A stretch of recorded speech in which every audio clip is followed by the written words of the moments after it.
I like that, bro. I like that. That's it. That's it. Look.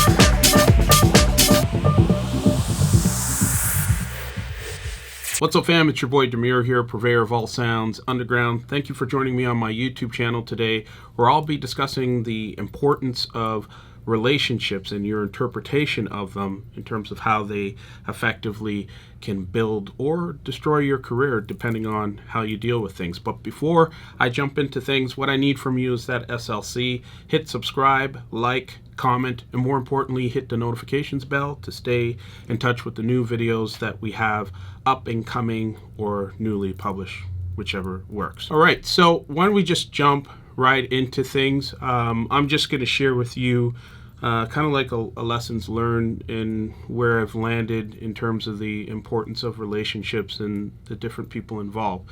So in terms of the what, I think the key relationships are with fans, your manager, if you have one, your agent, your distributor, whoever distributes your music, and specific retail channels that you may or may not work with closely, and of course promoters.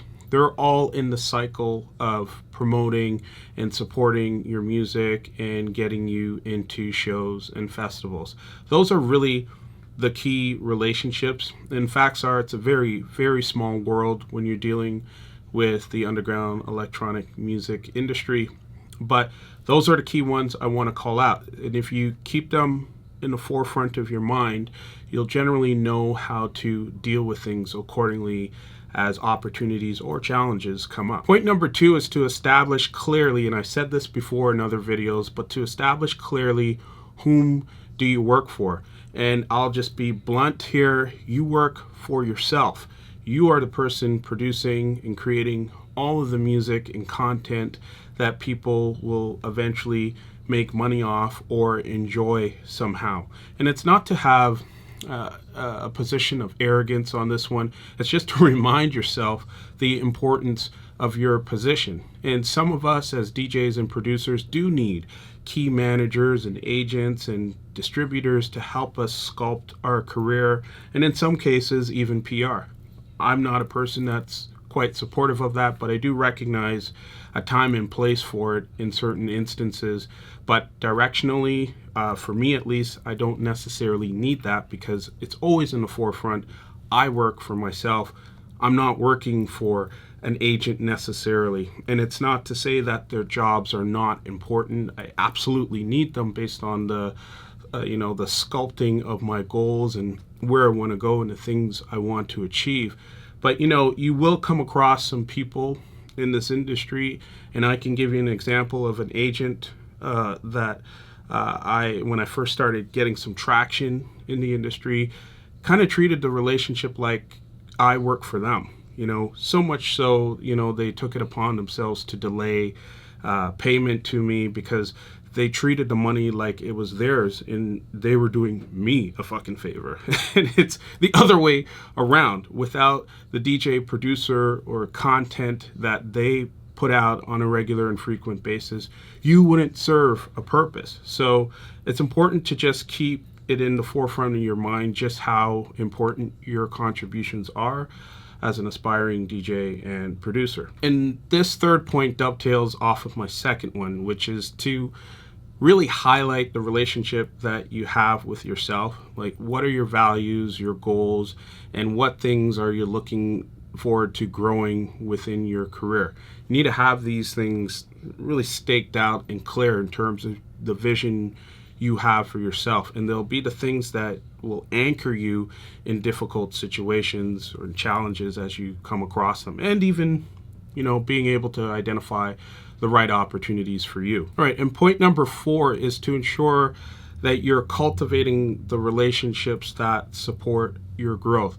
So I'm talking about having great relationships with mastering engineers as an example, to make sure your sound is coming out in the best way, shape, or form possible.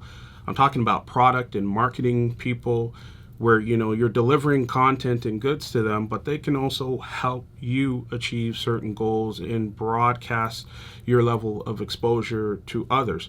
And then most importantly is your small circle of real friends, people who can easily distinguish between criticism and feedback and just sort of keeping you balanced and on the right path. Those things have always worked very well for me, and they always complement my growth. I mean, I guess you can throw in a manager and agent in there as well, as you're building trusting and supportive relationships over time.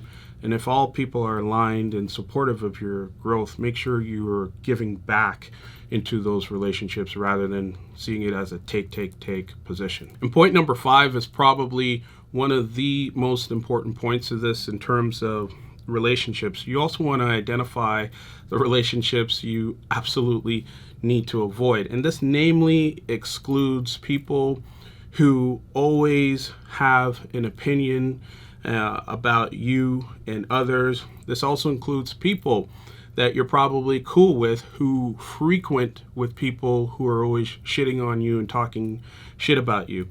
I just don't have any time or space for it.